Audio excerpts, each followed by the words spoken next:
السلام علیکم د قدر وړ لیدونکو په خاص ډول د انلاین ایجوکیشن پښتو یوټیوب چینل مینوالو ستړي مشئ خدای دې وکړي چې ټول ښه او جوړ اوسي ختمن اوسي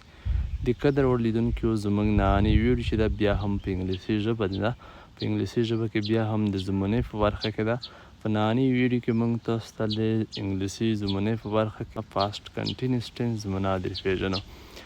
له همدې څخه وړاندې موږ تاسو ته هغه نورې جاري کټګورۍ کې چې کومه زمونه مثال کومه فاسټ کټګورۍ کې سمپل پاست ټینس زمونه لومړی موږ تاسو ته در پیژندلې وه په نننۍ ویډیو کې پاست کنټینیوس ټینس در پیژنو نو تاسو ویډیو تر پایه وګورئ تر پایه تعقیب وساتئ نو انشاءالله تاسو به د فاسټ کنټینیوس ټینس زمونې په بشپړ مقصد او هدف پوه شئ نو لومړی په دې ویډیو کې راګرځو مثال د همدې پیژندګلوي تعریف برخې ته یعنې وروسته بیا مثال د همدې زمونې سټرکچر مثال د همدې زمونې کې مثالونه سوالیه منفي مثبتې جملې په همدې باندې هم رڼا اچوو لومړی تاسو تعریف ته وګورئ فاسټ کنټینیوس ټینس 13 جري زمونه ګورو چې په تعریف کې څه وایي Past continuous tense it show an action which was in progress in the past. That's why چې past continuous tense 13 جري زمونه لکه څه ډول چې د نوم نه ښکاري دا هغه عمل ښایي کوم چې په تېرو وخت کې په جریان کې وي یعنې داسې یو کار چې په تېرو وختونو کې مثال هغه جریان ولري لکه زه پرون ورځ سفر کوم یا مثال ما پرون ورځ په کارخانه کې په کار بوخت وم یعنې مصروف وم همدا ډول خبرې کړل بیا هغه د پاست کنټینیوس ټینس کار دی په همدې زمونه مې نوره هم تفصیل ورکوو لومړی خو د تعریف تاسو پښتو هم وګورئ موږ به لږ نوره هم په همدې نه وضاحت ورکوو چې په دې کې موږ نوره هم څه ویلی شو که په کار همدا خبره په دا کې موږ دوه حالتونه هم په جریان کې کوای شو یو خو مثال یو عمل شو په دې کې چې زه پرون ورځ یا په کار نه بوخت وم یا چیرته په سفر وم په لاره وم یا بل داسې کوم کار چې وي هر ډول چې په جریان کې خو په تېرو وخت کې نو همدې لپاره استعمالیږي بل داسې هم موږ ویلی شو چې دوه عملونه یا دوه کارونه په جریان حالت کې وي لکه په دې ډول زه به ووایم زه پرون چې کله په کار بوخت وم هغه وخت تاسو هم په کار بوخت وئ یا مثال کله چې ما پرون پخلی کوله هغه وخت تاسو هم چې کړل پخلی کول یا کوم بل کار نه تاسو بوخت وئ یعنې تاسو هم په جریان کوئ په کار نه بوخت وئ یعنې دوه کارونه چې په یو وخت کې روان وي همدې کارونو لپاره هم استعمالوای شو او داسې هم استعمالوای شو چې مثال یو کار په جریان کې یو بل سر ته رسېدلی یعنې په سمپل پاست ټینس زمونه هم استعمال کوای شو دواړه حالتونه هم پاست کنټینیوس ټینس کوای شو لکه سمپل پاست ټینس چې موږ لین کوو لکه څه ډول خبرې چې کوو کله چې زه پرون ورځ په کار بوخت وم مصروف وم هغه وخت تاسو ماته زنګ وهه یعنې ماته مو تلیفون وکړه زه په وخت کې لګیا وم یو کار مې کوم مثال جریان حالت کوم خو ما ته تاسو زنګ وکړه یعنې زنګ وشو هغه مثال وخت تېر شوی دی بل چې دی په تېر وخت کې په جریان کې دی په کار چې زه بوخت وم نو همدا ډول کارونه هم ښیي نو انشاءالله د ټولو په جملو کې ښایو ښه په تفصیل سره نو په همدې وختونو کې همدا ډول خبرې کړل یا همدا ډول جملې استعمالو یا څه ویل غواړو د پاست کنټینیوس ټینس څخه بیا استفاده کوو نو اوس به راشو د همدې زمونې هیلپینګ ورب ته انشاءالله یې نه وروسته بیا سټرکچر هم درته ښایو منفي سوالیه مثبتې جملې هم درته ښایو ښه نو تاسو وګورئ په دې زمونه کې په پاست کنټینیوس ټینس کې هیلپینګ ورب چې دي هغه مثال واز او ور دي لکه څه ډول نورو زمونو ته په کتو همدا ډول دا هم هر هیلپینګ ورب چې دی ځان ته سبجیکټ لري هغه لپاره دا موږ استعمالولی شو لکه واز چې دی د سینګولر لپاره استعمالیږي لکه هی شي ایټ آی دلته بیا هم آی په سینګولر سلټ شوی دی پاست کنټینیوس کې هم لکه څنګه چې په سمپل پاست ټینس کې لاړو که تاسو پریزنټ زمونې کتلې پاکې بیا آی چې په پلورل کې حسابېده پاکې بیا مثال موږ تاسو همدا استعمالوو همدې سبجیکټونو کې دلته ور چې دی بیا ور هم بیا د پلورل لپاره استعمالیږي پلورل ناونو سبجیکټونو لپاره دلته سوینې وي د یو همدې لپاره بیا موږ ور استعمالوو نو همدغه دوه هیلپینګ ورب په همدې زمونه کې استعمالیږي د هر سبجیکټ مطابق نو اوس به راشو مثال مثبت سټرکچر او مثبت جملې ته انشاءالله ستاسو سر به بیخي په خلاص شي نو قدرمن لیدونکو تاسو دلته وګورئ په دې زمونه کې وایل او وین هم استعمالیږي دغه بیا موږ په حالتونو کې استعمالوو چې کله یا یوه زمونه لینک کوو، مثال سمبل پاست ټینس هم دې سره هم تړو، لکه څه ډول چې ما په تعریف کې وضاحت تیر کړه، یا دوه کارونه ښایي یا دوه عملونه په یوه زمونه کې ترسره کوو چې په دواړه په جریان حالت کې وي، یعنې دوه کارونه کوو، دوه کارونه ښایو، بیا وایل څخه استفاده کوو. نو انشاءالله په دې رڼا اچوو چې وایل کله استعمالیږي او وین کله استعمالیږي. لومړی مثبت سټرکچر ته درومو.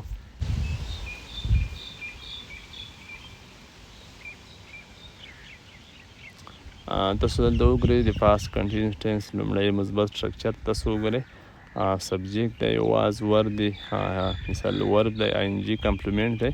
د ورب سره آی ان جي اضافه کیږي. نو تاسو دلته وګورئ په همدا پاست کنټینیوس ټینس زمونه کې هم د ورب سره موږ تاسو آی ان جي اضافه کوو د ورب پای کې په هر جمله کې، که هغه څه ولیا وي که منفي وي. زه به اوس راشم د همدې سټرکچر مطابق په یوه جمله استعمال کوم. تاسو وګورئ احمد واز پلینګ کرکټ یسټردی. احمد شو پرون ورځ د کرکټ په لوبه نه بوخت و، یعنې د کرکټ لوبه یې کوله، جریان حالت کوه پرون ورځ. نو دلته موږ په سبجیکټ کې خپله احمد ناون راوسته، سینګولر دی، بیا مو د هیلپینګ ورب څخه چې سینګولر دی واز رکوز کا، بیا پلی د مثل آی ان جي د ورب سره چې پلی خپله لوبه کوله ته یو ورب دی، آی ان جي مو اضافه کړه، وروستی برخه کمپلیمنټ دی. نو په همدې ترتیب تاسو په دې کې مثبت جملې استعمالولی شئ. اوس بلې جملې ته هم ګورو. تاسو دلته وګورئ موږ تاسو ته ویل چې دې سره موږ دویمه زمونه یا دوه عملونه هم په دې کې ښودلی شو. که موږ تاسو په دې سره کومه زمونه لینکوو هم لینکوای شو، هغه سمپل پاست ټینس که دوه عملونه ښایي، دوه کارونه چې یو مثال سار ترسیدلی وي بل جریان حالت کې وي. تاسو دلته ګورئ لومړی موږ پاست کنټینیوس ټینس استعمال ده، وروسته بیا سمپل پاست ټینس سره تړلې ده. احمد واز پلینګ کرکټ وین آی سا هیم. سیایي احمد د کرکټ لوبه کوله، کله چې دا ما ولیده هغه وخت د چې کړل د کرکټ لوبه یې کوله. که څه دلته چې ما ولیده دا سمپل پاست ټینس د کار مثال شوی دی، او دلته مثال هغه وخت د کوم احمد واز پلینګ کرکټ دی په لوبه نه بوخت و کله چې دی ما ولیده. دلته یوه سمپل پاست ټینس اضافه شوه او یوه مثال پاست کنټینیوس ټینس. سمپل پاست ټینس جمله بیا موږ د همدې پاست کنټینیوس ټینس جملې وروستۍ برخه کې استعمالوو. همدې ته مو فهمي چې هر کله لینک کوو. انشاءالله په دې کې لږ خبرې نوره هم شته، پانې هم غږم په وین په وایل نه. تاسو دلته وګورئ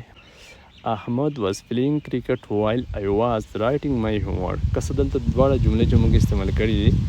دواړه جری حالت ښیي، تیر جری حالت. لومړی تاسو ګورئ احمد واز پلینګ کرکټ، احمد د کرکټ لوبه کوله، یعنې په لوبه نه بوخت و. وایل آی واز رایټینګ مای هوم ورک، ما خپله کورنۍ وظیفه لیکله. هغه وخت چې احمد د کرکټ په لوبه بوخت و، زه هغه وخت پر کورنۍ وظیفه باندې بوخت وم، هغه مې لیکله. دواړه حالتونه جریان لري. دلته اوس خبره د وایل او وین شوه. وین کله استعمالیږي او وایل کله استعمالیږي، اوس په دې غږیږو. که هر کله دواړه عملونه جاري وي، یعنې موږ داسې یو کارونه ښیو چې هغه جاري وي، مثال په تیر وخت کې بیا وایل استفاده کوو. که بیا مثال یو عمل جاري ښیو، یو مثال تیر ښیو، بیا موږ تاسو وین استعمالوو. که کله موږ تاسو یوه جمله د پاست کنټینیوس ټینس استعمالوو او بله سمپل پاست سره تړو، بیا د وین څخه استفاده کوو. که بیا دواړه جملې د پاست کنټینیوس ټینس یعنې دواړه عملونه په تیر وخت کې په جریان کې، بیا وایل استعمالوو. نو خدای دې وکړي چې په دې پوه شوي وای. د وایل او وین په استعمال نه هم اوس غږیږو چې چیرته استعمالوو، د جملې په سر کې، په پای کې، په کوم ځای کې، په دې نه غږیږو. ښه، تاسو دلته وګورئ همدې مثبتې جملې ته بیا کله چې تاسو وین استعمالوئ یا وایل استعمالوئ، تاسو د جملې په مثال د یوې جملې په پای کې هم استعمالوئ چې لومړی هره زمونه تاسو استعمال کړئ د هغه کمپلیمنټ وروسته، او د مثال د جملې په سر کې هم تاسو وایل استعمالوئ شئ، هیڅ مشکل نشته. که هر کله تاسو د لومړی پاست کنټینیوس ټینس زمونې وروسته سمپل پاست ټینس تړئ، بیا په لومړی د جملې سټارټ څخه لومړی تاسو وین استعمالوئ. لکه دلته تاسو وینئ په د احمد واز پلینګ کرکټ، دلته جمله ختم شوې د پاست کنټینیوس. دلته چې کله موږ سمپل پاست ټینس شروع کوو آی سا هیم، که دلته موږ چې لیکلي دي دلته موږ بیا وین استعمال کړی دی. په همدې ځای کې د لاندې تاسو وګورئ دلته دواړه حالتونه جری دي. احمد واز پلینګ کرکټ، دلته هم جمله ختم شوې دی د پاست کنټینیوس ټینس، خو دلته موږ بیا پاست کنټینیوس ټینس شروع ده. آی واز رایټینګ مای هوم ورک، دلته موږ بیا هم چې استعمال کړی وایل، د دویمه جملې په سر کې بیا موږ هم وایل استعمال دی. نه خدای دې وکړي چې په پوه وای هر کله چې لومړی جمله پای ته رسیږي یا وروسته چې دوهمه پیل کیږي یعنې مخکې به تاسو وین یا وایل استعمالوئ خو وین په حالت کې چې یو مثال یو حالت یو عمل تیر شوی او یو په جریان کې وي او وایل په هغه وختونو کې چې دوړ عملونه په جریان کې وي په تیر وخت ښه اوس بعض وخت د وین او وایل د جملې مخ ته هم استعمالیږي تاسو به وایئ چې په ځینو خلکو خو دا رقم استعمال دي هغه هم سیریس مشکل نشته جملې ته په کتو که هر کله وایل یا وین د احمد په ځای استعمال شي بیا چې کله مثال د لومړۍ جمله پای ته رسیږي لکه د کرکټ کمپلیمنټ برخه په دې کې به تاسو یوه کما لګوئ اوس زه تاسو ته ښایم ښه دا ډول تاسو دلته وګورئ د لومړۍ جمله په همدې ترتیب ده دوهمه جمله وګورئ که دا هم صحیح ده دا هم صحیح ده احمد was playing cricket when I saw him احمد د کرکټ لوبه کوله کله چې ما مثال دا یې ولیده دلته تاسو ګورئ when احمد was playing cricket I saw him کله چې دا یې ما ولیده هغه احمد د کرکټ لوبه کوله که څه دواړه صحیح دي که وین مو مخته استعمال کړئ بیا چې کله دا لومړۍ جمله ختم کیږي بیا یوه کما اچوئ خو دلته بیا دوه واره وین یا وایل نه استعمالیږي اوس یا وایل جمله هم تاسو ګورئ هغه جملې چې دواړه عملونه جریان ولري تاسو ګورئ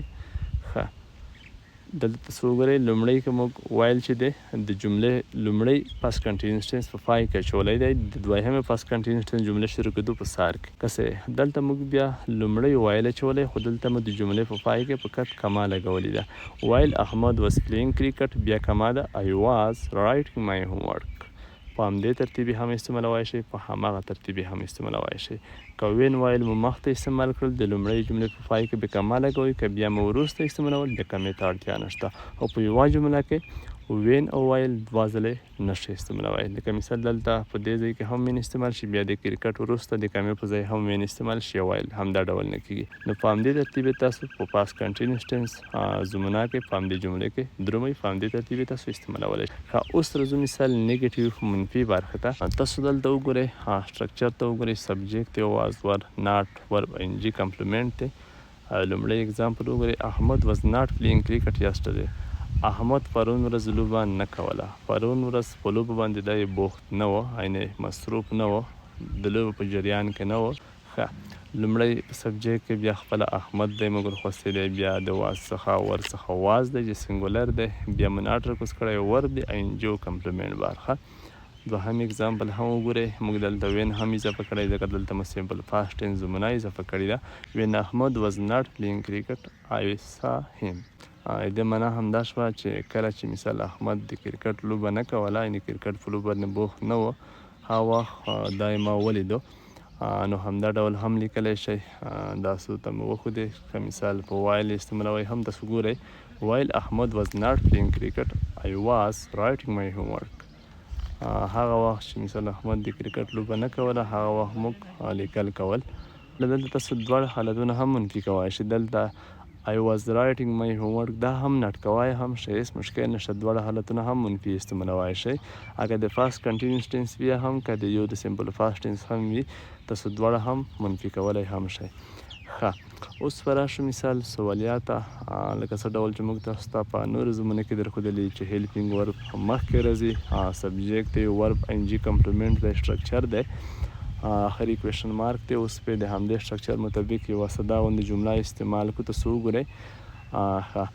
ور وی پلیینګ کرکټ یسټرډے آیا پرون ورځ